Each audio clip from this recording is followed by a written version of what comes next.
Pastor Antônio Carlos e pastor Marcelo, dá um glória a Deus, um aleluia. Foi bênção, varão, foi muito bom. Palavra poderosa da parte de Deus. Então, queridos, nós vamos orar pelas nossas crianças. Queria chamar as crianças que vão para a salinha. Pode vir à frente. Pedir ao pastor Marcelo para orar pelas nossas crianças e depois se assume e libera a palavra. Pode vir, criançada, vem aqui. Hoje as crianças estão meia, vem aqui. Vamos orar, pode chegar as crianças. Orar ao Senhor. Vem, meu João, Joãozinho, adorador por excelência. Glória a Deus. João está famoso, meu neto. Está no YouTube, está no Facebook, está bombando. Só dá João Vicente. É bênção. Adorador. Vamos estender as mãos para nossas crianças aqui que vão para a sala. Pastor Marcelo, ora por elas. Senhor, nós queremos pedir as tuas mãos, estendida para cada criança. Tu mesmo disseste com seus próprios lábios que dos tais é o teu reino. Que eles venham ser abençoados nesses momentos que serão ministrados. E que a tua palavra cresça nos seus corações e caia como uma boa semente. E que o inimigo não possa, Senhor amado, sufocar as sementes que serão plantadas nesses momentos e nesses minutos, em cada momento dominical que eles são ministrados. Que a tua bênção e a tua palavra esteja sobre eles e que cresça e dê muitos frutos na vida deles, em nome de Jesus. Amém. Amém.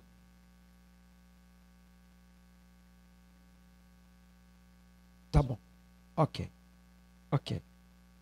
Meus irmãos, é um prazer muito grande estar com vocês.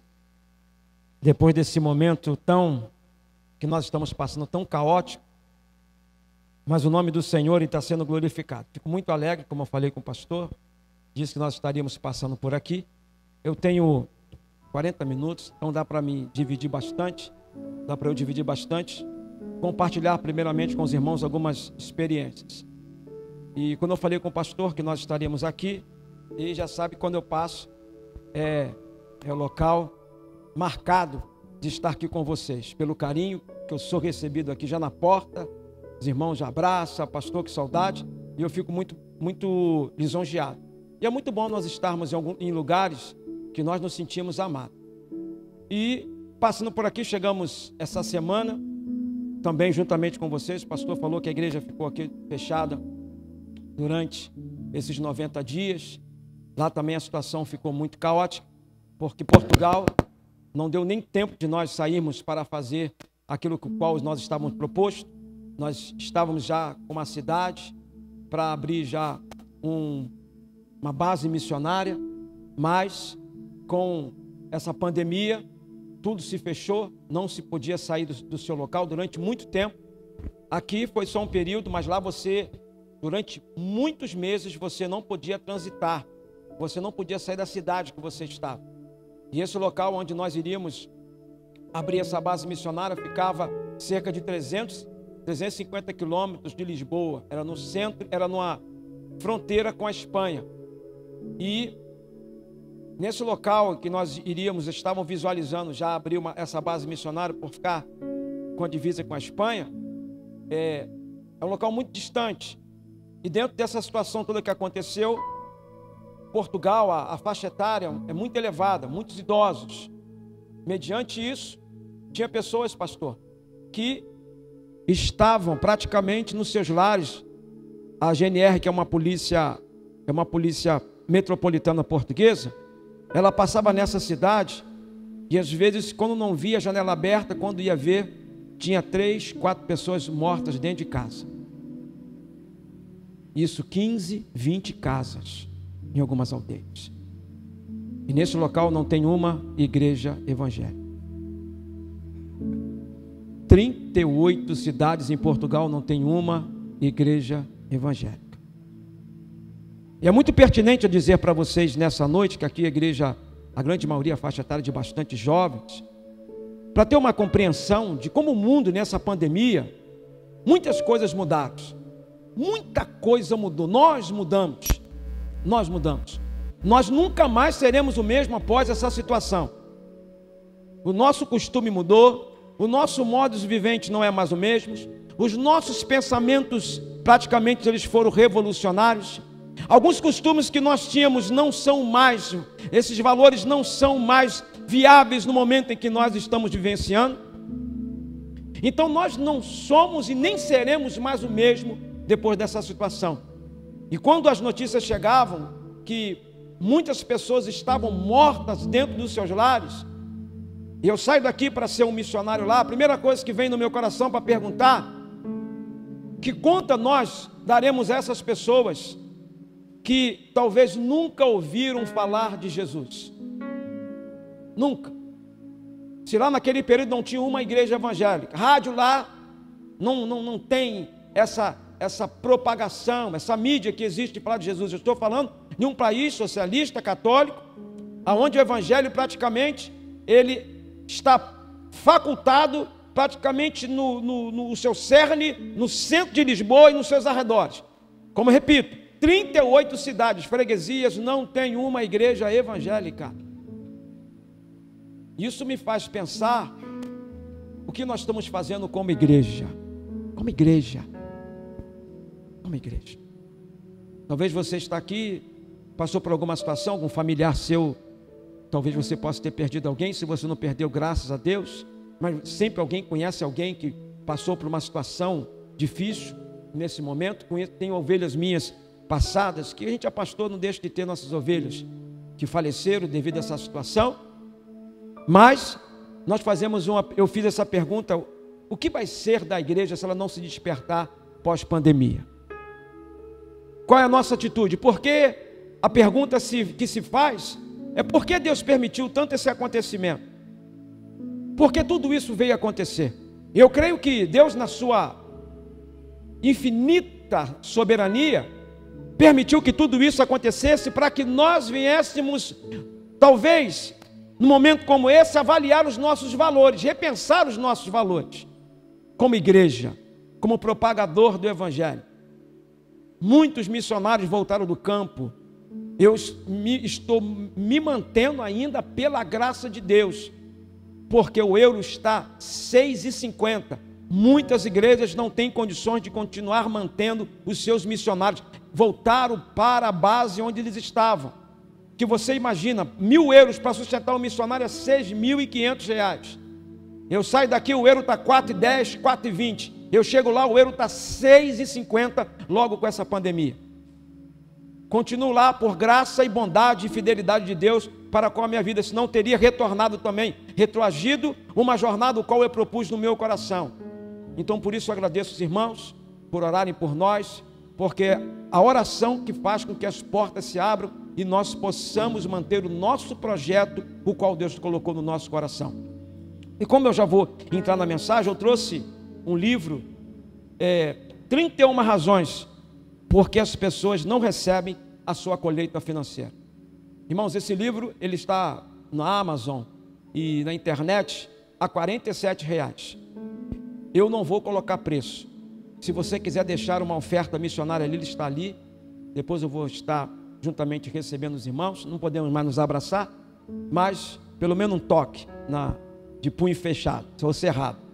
Se você desejar no seu coração nos abençoar, tá bom? Eu fico muito grato a você. Fica no teu coração a oferta. Eu não vou te estipular. Eu tenho certeza que de repente você coloca até R$1.000 ali e nos abençoe. Tá bom? Mais para frente, antes talvez de nós irmos, voltando, nós vamos nos estender, porque realmente o culto é mais reduzido por toda essa situação.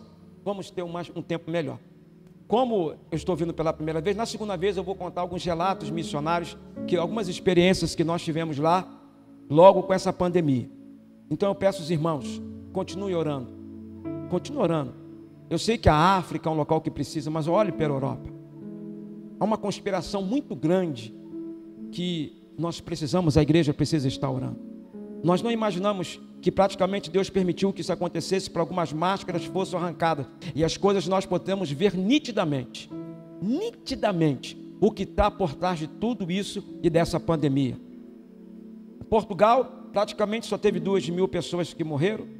Nós já estamos em 100.000, né? Brasil, Espanha foi 30.000, Itália estava chegando aos 40. Foram países que foram afetados de maneira impactante com essa pandemia. Mas o que acontece dentro de tudo isso, irmãos? As circunstâncias foram outras que estão levando o Brasil a ser visto como um país que a pandemia não teve controle. Você que está lá fora, você não tem a visão do que o nosso país está passando. Você não tem a visão, a noção, como nós somos vistos, principalmente pelo governo em que se está aí.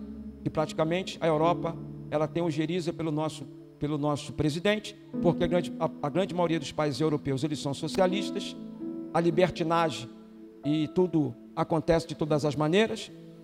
Para os irmãos terem uma ideia, para a gente entrar na mensagem. A minha filha acabou, deve estar assistindo, minha esposa lá, eles têm sempre o link, né?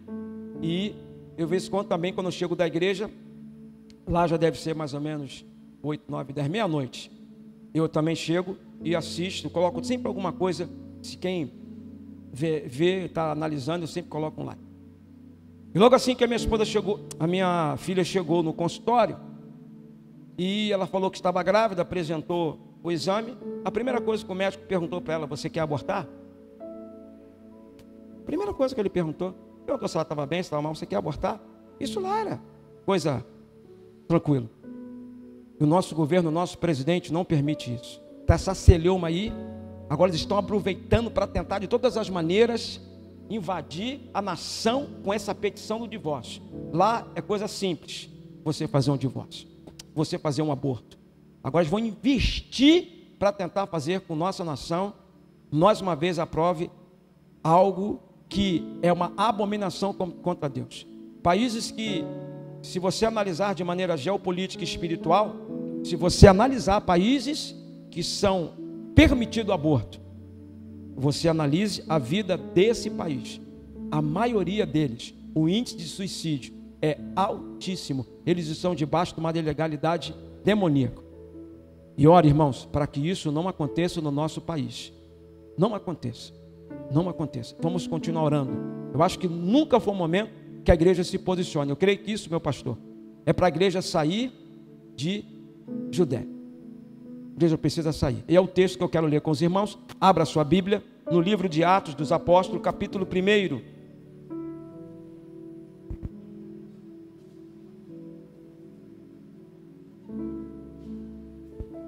Tá. Assim, à medida que você for achando, se coloque de pé. Atos capítulo 1, versículo 7 e 8.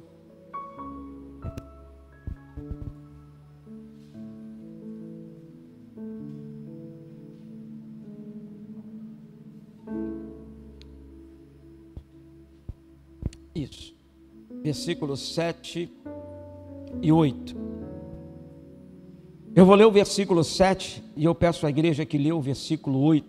Tá bom? Todos nós. Eu sei que a máscara atrapalha, mas pode ler na entonação que eu peço que você grave esse versículo nessa noite. Eu vou ler 7 e a igreja 8. E disse-lhes: não vos pertencem saber os tempos ou as estações que o Pai estabeleceu pelo seu próprio poder. A igreja.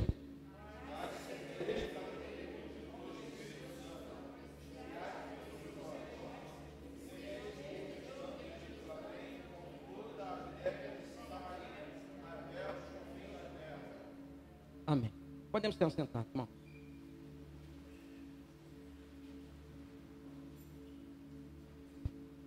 Meus irmãos, o que me chama a atenção nesse texto, e eu quero compartilhar o tema com você da nossa mensagem, e se você puder, só olhe para o seu irmão, não precise tocar nele, mas só olhe para ele e pergunte: o que você está fazendo na Judéia?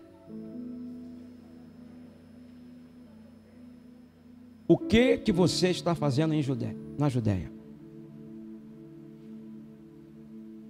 Nós temos que nos ater, irmãos, nesses últimos momentos, o que me chama mais atenção nesse texto, primeiro, é que existe aqui agora um mover missionário do coração de Jesus e no coração de Deus para o povo de Atos, pela igreja primitiva que estava praticamente ali sendo estabelecida. Há uma ordem divina de Deus, é uma ordem divina de Jesus dizendo para que todos eles ficassem em Jerusalém, até que do alto eles fossem renovados, viesse um grande avivamento, para que eles fossem transformados. E nós vemos que nesse momento, aqui em Atos, o que os cristãos estavam buscando e aguardando era o momento de um revestimento, que havia uma promessa. Talvez seja isso que esteja agora faltando em nossas vidas, nesse momento em que nós estamos atravessando, buscar agora uma restauração, um avivamento missionário sobre as nossas vidas. Nós precisamos avaliar nesse momento e na nossa vida espiritual o que nós estamos fazendo na Judéia. Tem muitos crentes, irmãos, que a ordem do Senhor era: olha, o Espírito Santo vai descer, mas quando isso acontecer, que vocês vão receber, sejam minhas testemunhas, tanto em Jerusalém, como em toda a Judéia e Samaria e até os confins das terras. Mas tem muitas pessoas que ainda ficaram em Jerusalém e na Judéia. Nós estamos, irmãos, nos enchendo. E nesse momento foi algo que Deus fez, Ele permitiu para que nós possamos avaliar todo esse enchimento que nós viemos ter. Eu creio, irmãos, de maneira linda e maneira real, que o Brasil vai ser um grande celeiro missionário. Décadas após décadas, grandes missionários, grandes homens, sempre profetizaram e sempre tiveram uma visão que o nosso país seria um celeiro, enviaria missionários para todos os confins da terra. Mas sabe o que eu vejo depois, e estando lá fora, e tendo uma visão muito mais ampla do que isso fala no meu coração? Que nós precisamos sair de Jerusalém. Nós precisamos sair de Jerusalém, para que nós possamos ser revestidos pelo ardor missionário. Começa quando nós confiamos nas promessas de Deus. Jesus ordenou-lhes que eles não se ausentassem de Jerusalém, até que esperasse a promessa do Pai. Isso está no versículo 4. Havia uma promessa do Senhor para que esse revestimento ele viria do alto, e com isso eles iam ser cheios para fazer o quê? Para ficar somente na igreja adorando? Não. Para ficar o quê? Fazer o quê? Para receber um avivamento, para receber um renovo. Para que isso serviria? Porque Jesus, quando ele ascende, os discípulos estão olhando para ele subindo e perguntam para ele: mestre, e agora? Que não, fica tranquilo, porque eu vou para o Pai, mas eu vou enviar um consolador, mas vocês aguardem uma promessa em Jerusalém, até que do alto vocês fossem renovados, até que do alto vocês pudessem vão ter uma renovação. Fiquem quietos, acalme o coração de vocês, porque vai descer sobre vocês algo tão sobrenatural, para que vocês vá em todo o mundo, até os confins da terra, pregando o Evangelho, falando da minha salvação, falando do meu amor, para que eles possam reconhecer, e vocês serão alvos de muitas situações adversas. Mas fique tranquilo que eu vou deixar o Espírito Santo para que seja o seu ajudador. Nós estamos aqui, irmãos, mais nada do que nunca eu tive a convicção, nós estamos somente aqui nessa terra, para sermos um agenciador, para sermos um propagador das boas novas do Senhor. Nós não estamos aqui por outro motivo. Existem igrejas, irmãos, eu fiquei espantado, que aqui vocês estão com máscara, mas eu assisti igrejas do qual eu já preguei, e aparecia no meu Facebook, que as igrejas não fecharam. Aqui ficou 90 dias, tem igrejas que não fecharam um dia a porta, meu pastor.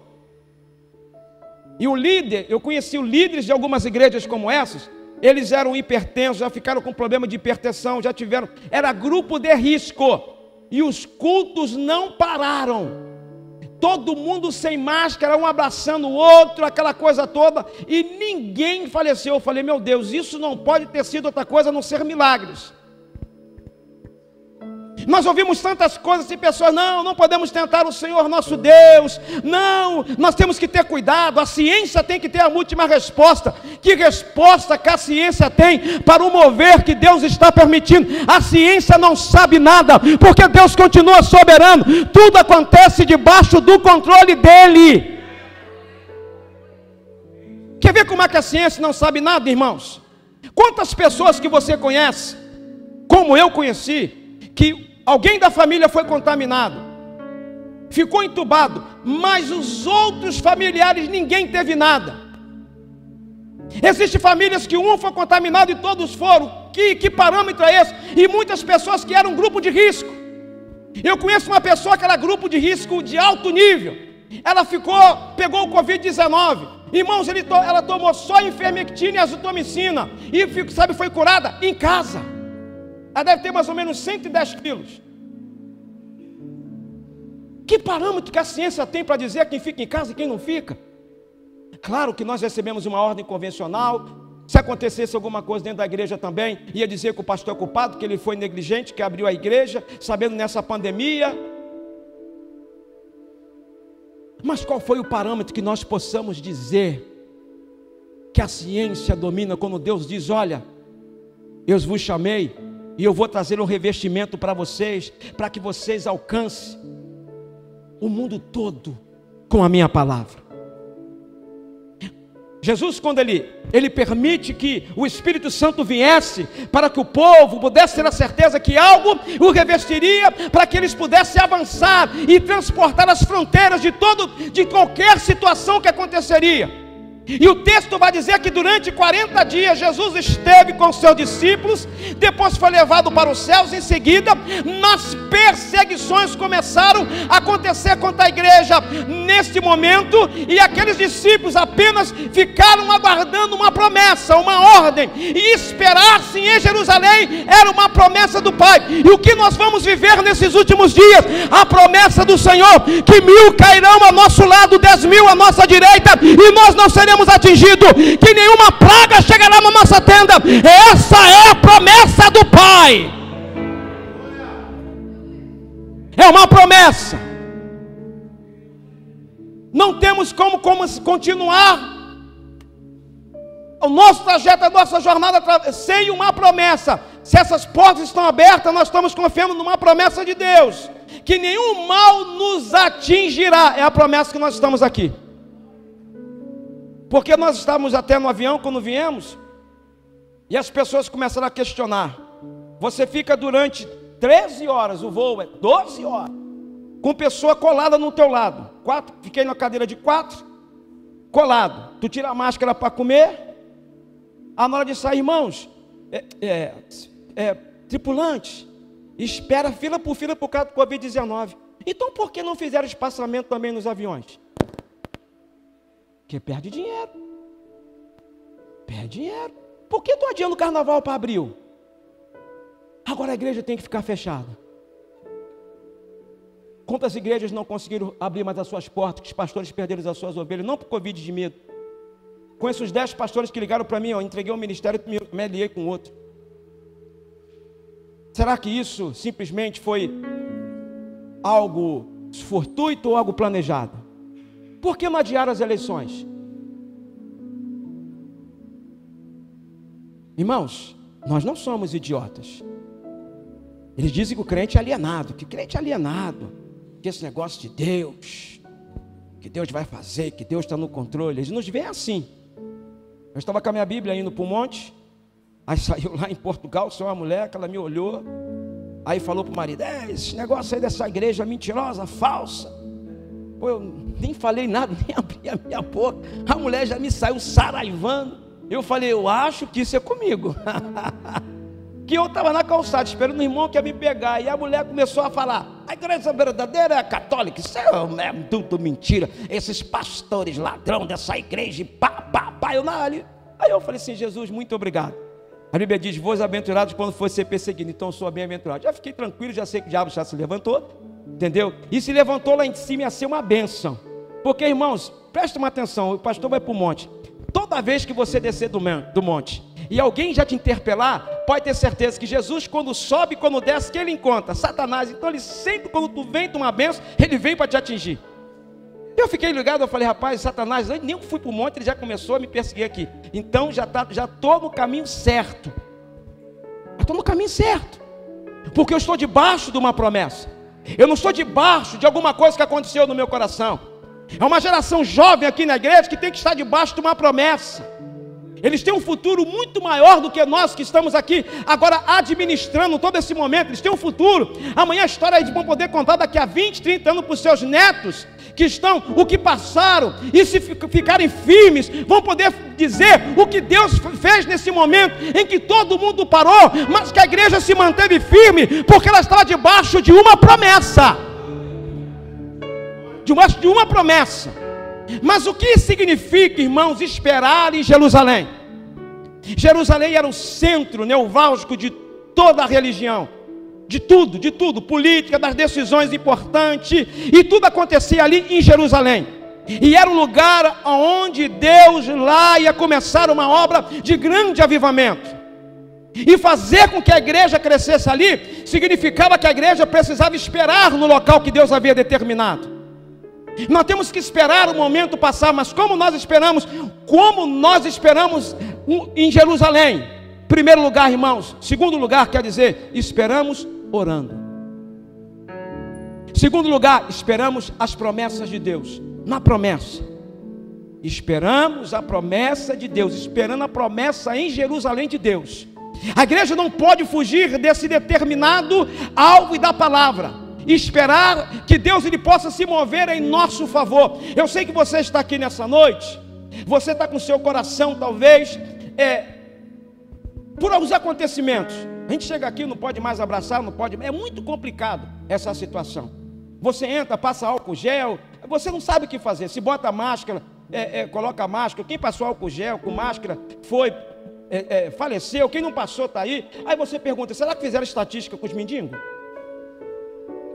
Mendigo não tem álcool gel, não tem máscara. Eu vi uma entrevista com os mendigos lá na Rede News, na Record News, e a repórter de máscara, você não tem medo?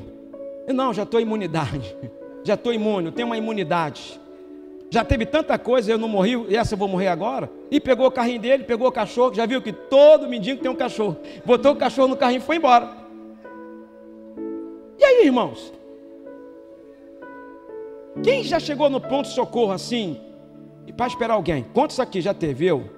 Quantos? Só eu? Só eu não, tem mais. Levanta a mão que você foi para o Racha Faria em algum lugar. Você já viu o mendigo lá no soro? No CTI? Na sala vermelha, amarela? Quem já viu? Que imunidade é essa que ele tem que nós não temos? Quem já viu? E o que a ciência fala sobre isso? Eles tinham que ser um ser estudado. Pegar todos os moradores de rua e falar assim, vocês vão ser estudados. Quem pegou Covid aqui? Não sei nem o que é isso. E aí, irmãos? Você já parou para avaliar a grandeza de Deus nessas situações? Quando Ele diz que Ele guarda até a andorinha, que Deus ele tem o poder de guardar todas as coisas devido ao seu beneplácito, como Paulo diz. E nós muitas vezes temos que ficar esperando em Jerusalém. Irmãos, eu digo para você, esse momento revelou praticamente quem nós somos, porque nós verdadeiramente não nos conhecíamos. E sabe como nós nos conhecemos? De ter que ficar com a mesma pessoa durante, não vou dizer 3 meses, 90 dias não, 60 dias de você ter que acordar, porque todo mundo não foi trabalhar, o mundo parou, 30 dias, daqui a pouco mais 60, você tem que acordar com a pessoa. Meu pastor, o índice de violência doméstica lá, e aqui também ouvi uma estatística, aumentou 50%. O cara olhava para a mulher um dia, olhou o segundo, na terceira, assim, não dá mais. Como não tinha para onde ir, ele batia, agredia, que já estava de saco cheio de olhar, porque geralmente chega de manhã, todos dois saem para trabalhar, ou um sai, o outro volta, encontra à noite, comeu, vai dormir, aquilo é cíclico. Muito mal um sábado, domingo, mas imagina 90 dias você olhando, acordando todo dia. Sim, eu realmente, agora que eu vi que eu estava, minha escolha foi errada. Você imagina, meu irmão, nós nos conhecemos. Nós nos acabamos, nos conhecemos. E o que acontece com isso? Nós olhamos agora, praticamente nós nos denudamos de quem praticamente nós éramos. E tudo isso Deus permitiu, irmãos, para fazer uma revolução emocional dentro de nós, para que nós ficássemos mais dependentes de Deus. Porque não adianta, chegou um momento, não sei você, mas que você vai para o Zap, fica no Zap, Facebook, e quem vai postar o que no Facebook se ninguém podia sair de casa? Aí bota figurinha, botava isso, botava aquilo. Ninguém saiu de casa, vai postar o quê? Não tem mais o selfie na churrasqueira, o selfie na praia, o selfie no barco, na bicicleta, no carro, não tinha. O zap você vai falar o que com o irmão? O que você vai falar com outra pessoa? E aí, como é que tá? Igual você, dentro de casa. E aí, não, hoje eu fiz um churrasco. E aí, não, hoje foi uma polenta. E aí, foi o bolo de milho. E aí, e mandava foto do bolo de milho, do cachorro quente, do hambúrguer. E foi repetidamente. Você já não aguentava ver mais cachorro quente, mais hambúrguer. Você não aguentava mais ver mais nada disso, porque tudo extrapolou, tu não aguentava mais. Tem gente aqui que eu não sei você, eu não aguento mais ver cachorro quente. Eu vejo assim, ó, pet shop já me dá enjoo, que eu já lembro do cachorro quente. Imagina, meu irmão, aqui não sei quanto tempo, lá foram praticamente quase 90 dias sem poder sair, mas eu ia para a praça. Às vezes até mandava uma foto para o bispo aí, que eu estava na praça, um jardim, um parque muito bonito. Eu falei, não, eu vou caminhar. A polícia lá parava, mandava voltar para casa, mas eu caminhando, eu falei, não aguento ficar dentro de casa mais. E lá aquelas flores lindas, que era na primavera, aquilo lindo. Agora você imagina, meus irmãos, como nós fomos avaliados. Às vezes nós não aguentávamos ficar sozinhos durante 1 hora, porque já estava até. Quantas pessoas entraram em depressão e estão em depressão? Quantas pessoas? E Jesus, ele permitiu, e Deus permitiu que tudo isso acontecesse para começar em nós um grande avivamento, que eu tenho certeza, porque nós não fomos mais os mesmos, igreja, não seremos mais os mesmos, porque muitas pessoas aprenderam a orar, fizeram culto doméstico, reuniram com as suas famílias, começaram a compartilhar a palavra. Deus queria que esse avivamento começasse dentro de casa, porque os avivamentos da história de todo o período bíblico começaram nas casas. Muitos pastores que não aceitavam célula agora acabaram aceitando, que não, célula saía de rebelião, que foi... aceitaram, porque o que aconteceu? Os cultos foram nas casas. Nós voltamos às origens sem que nós percebêssemos. Por isso o valor, a importância de todos nós avaliarmos o que é ficar em Jerusalém. Por que nós temos que ficar em Jerusalém? Nós temos que ficar até que do alto nós sejamos revestidos. Não podemos ficar em Jerusalém esperando que as coisas aconteçam, a pandemia vá embora e nós não possamos retornar e botar em prática aquilo que Deus fez na nossa vida, que é o quê? Propagar o Evangelho e até os confins da terra, sair de Jerusalém e da Judéia. O Senhor disse para nós como igreja, nesse momento de pandemia, é hora de sair de Jerusalém e atravessar a Judéia e aos confins da terra, para que o Evangelho seja pregado. Todos nós, irmãos, todos nós também temos a nossa Jerusalém. Todos nós. Jerusalém primeiro é nosso primeiro campo missionário, é o lugar onde queremos alcançar por Cristo. Foi o que o pastor falou.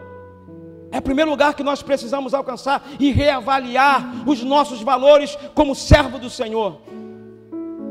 Eu sei que hoje, mais do que nunca, nós precisamos ter uma mensagem bem confortadora, mas nós temos também que ter uma ideia de uma mensagem confrontadora, para que cada vez mais nós possamos avaliar a postura que nós temos agora após toda essa situação. Quantas pessoas morreram, irmãos, sem conhecer Cristo? Quantos jovens também morreram sem conhecer Cristo? De repente, nós se vimos sem poder sair de casa. Eu estava ouvindo um áudio hoje de uma senhora, lá na casa da minha sogra, e ela dizendo que ela ia se matar, no áudio. Ela tem 60 e poucos anos. Que os filhos abandonaram, os netos abandonaram, que ela estava em depressão, ninguém ligava para ela e ia se matar. E nós estamos falando pós-pandemia. O que aconteceu há 2, 3 meses atrás? Você imagina? Quantas pessoas que não mandaram um zap para você, perguntando como você estava? Nós falamos isso, né, pastor, nas lives. Quantas pessoas que não se preocupou com você, e você soube, e mesmo assim Jesus cuidou de você. Sabe por que muitas dessas coisas aconteceram? Eu acho que nós descobrimos, irmãos, aquilo que nós pregamos: Jesus é o nosso melhor amigo. Paulo disse em 1ª carta aos Coríntios que todos podem nos abandonar, pai e mãe, mas Ele não vai abandonar. Nós vivenciamos aquilo que nós pregamos. Sabe por quê? Geralmente essas mensagens não têm muito valor, porque todos nós estamos livres dentro de casa, mas dessa vez foi real.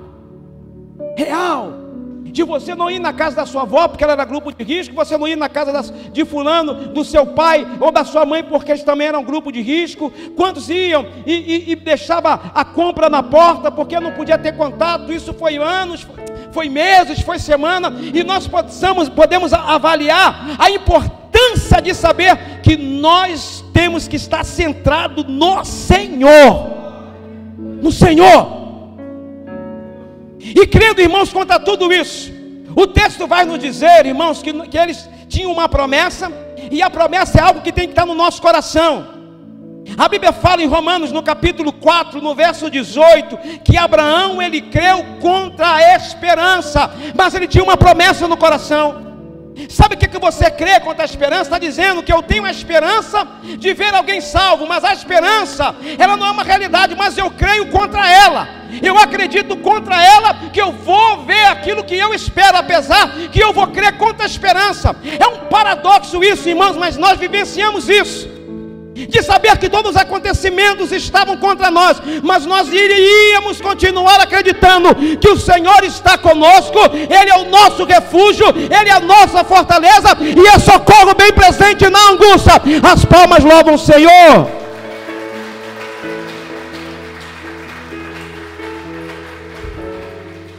Irmãos, em muitos momentos das nossas vidas vão existir circunstâncias que irão apresentar-se contra as nossas convicções. Vão se apresentar contra. Mas nós temos que crer na promessa que o Senhor nos pontuou. Venha ser um avivamento. Deixe que o Senhor, nesse momento, decida de você. Talvez você nunca foi numa célula, talvez você não se interagiu, talvez você não se envolveu, mas agora essa é a hora de nós nos envolvermos, porque tem pessoas lá fora que estão precisando de nós.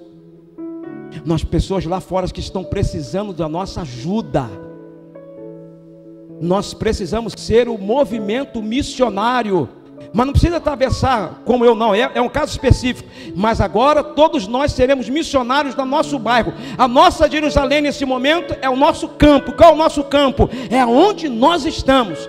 Pessoas precisam que você visite, que você mande um telefonema, que você pegue ela pela mão e dizer: olha, nós vamos lutar com você, você não está sozinho. Nós seremos a mão do Senhor para as pessoas que não têm uma mão amiga. A igreja precisa se levantar nesse momento e reconhecer que ela é a mão do Senhor. Jesus falou que Ele iria embora, mas deixaria o Consolador, e esse Consolador está dentro de nós. Nós temos que agir como Cristo agiu. Nós somos agora o agenciador do Espírito Santo. As pessoas estão precisando de você, as suas colegas na faculdade, as suas amigas, você que está aqui no seu colégio, está precisando de você para dar uma palavra. Talvez alguém perdeu um pai, perdeu uma mãe, mas você mesmo sendo jovem, tem uma palavra, tem uma responsabilidade para cuidar dessas vidas que estão carentes, que estão enlutadas e que perderam alguém muito importante para eles. Eu quero dizer para a Igreja Batista do Calvário nessa noite, que vocês tenham um avivamento missionário, que vocês tenham um revestimento missionário, uma conscientização, que o Senhor, através dessa igreja, vai revolucionar pós-pandemia, para que o nome dele seja exaltado e magnificado. O Senhor conta com essa igreja. O Senhor conta com vocês, jovens. Não pense que você vem só para cá, assiste um culto e vai embora, não. Deus conta com você. Ele te trouxe hoje para você ouvir essa palavra. Você é um missionário que Deus estabeleceu e levantou para esses últimos momentos de arrebatamento. Nós estamos nos últimos minutos para um grande arrebatamento, e vocês são responsáveis para espalhar essa palavra, para espalhar o amor, para semear a graça de Deus. A responsabilidade está com vocês. E como igreja, irmãos, nós precisamos nos posicionarmos. O avivamento começa Esse renovo começa quando nós renovamos as nossas esperanças. O versículo 6 diz, para terminar, vamos ficar de pé. Olha a esperança. Aqueles, pois, que haviam reunido, versículo 6, capítulo 6, perguntaram, dizendo: Senhor, restaurará tu nesse tempo o reino de Israel?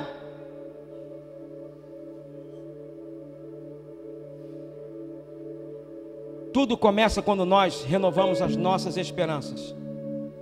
Não podemos perder. Jovens, não perca essa esperança. Não perca esse ardor no teu coração. Não perca. Não perca esse momento que você faz parte dessa história. Você faz parte dessa história mundial. Nós vamos passar. Ainda tem vocês ainda que vão ter mais 30, 40 anos pela frente. Eu mais 40 anos é muita coisa. Muita coisa. Ainda ficar nessa terra aqui 40 anos, a prova é Deus que tudo está sob o controle dele. Mas vocês jovens, alguns têm 50, alguns devem ter 20, 21, mais 50, 70, está novo. Fique firme.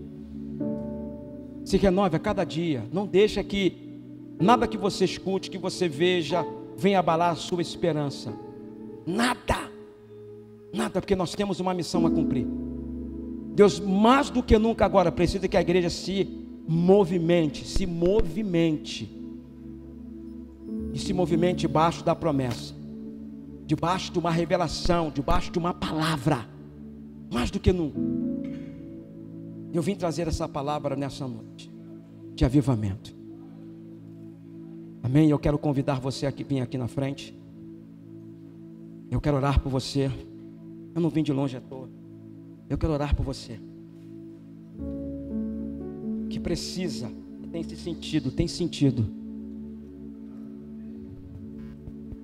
Nesses momentos a sua vida teve uma queda. A pressão de tudo que aconteceu foi muito forte.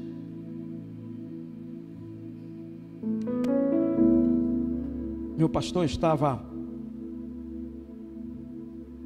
logo assim, finalzinho de fevereiro, início de março, como o senhor falou, eu coloquei um propósito no coração de orar.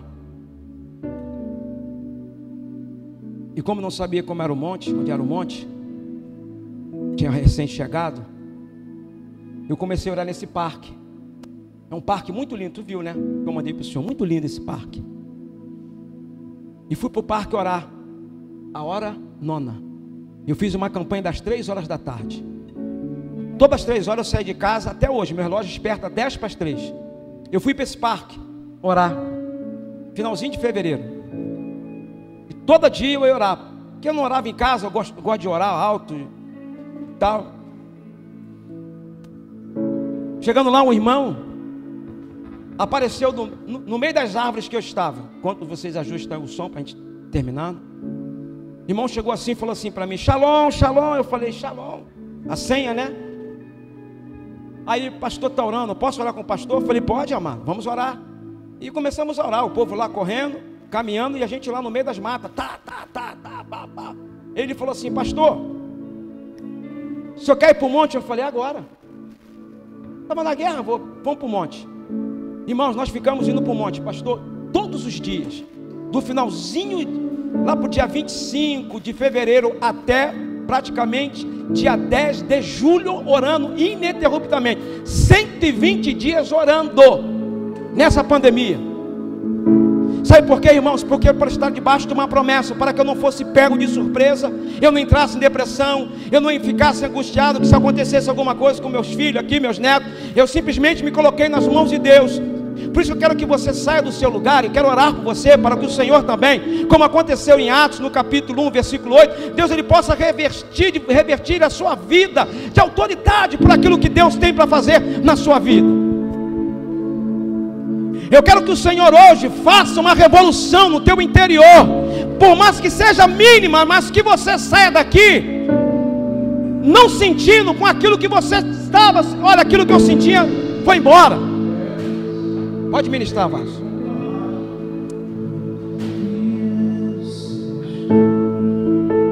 Eu desejo no meu coração, e as minhas orações foram, meus irmãos, para que Deus pudesse fazer grandes coisas no momento em que nós venhamos nos sentir totalmente afetados, amedrontados, confrontados por esse momento tão caótico que nós estamos passando, e nós venhamos reconhecer que Deus tem cuidado de nós. Deus tem cuidado de nós. E todo esse medo, toda essa sensação que você sente de desamparo, de angústia, que você sente que isso é algo que está no teu coração e você não quer sentir, mas ele paira. Eu quero orar pela tua vida hoje e pedir que o Senhor ele possa aniquilar, ele possa anular com todo sentimento contrário, com toda essa atmosfera maligna no teu interior.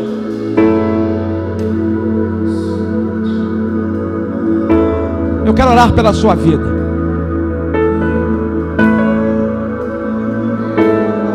Se você sentir de ajoelhar, se ajoelhe. Se você sentir de colocar o rosto no pó, coloque. Deixa que o Senhor ele faça da melhor maneira possível. O mover de Deus não tem limites. O mover de Deus não tem posição. Mas se você sentiu de se quebrantar nessa noite, deixa o quebrantamento de Deus se envolver na sua vida.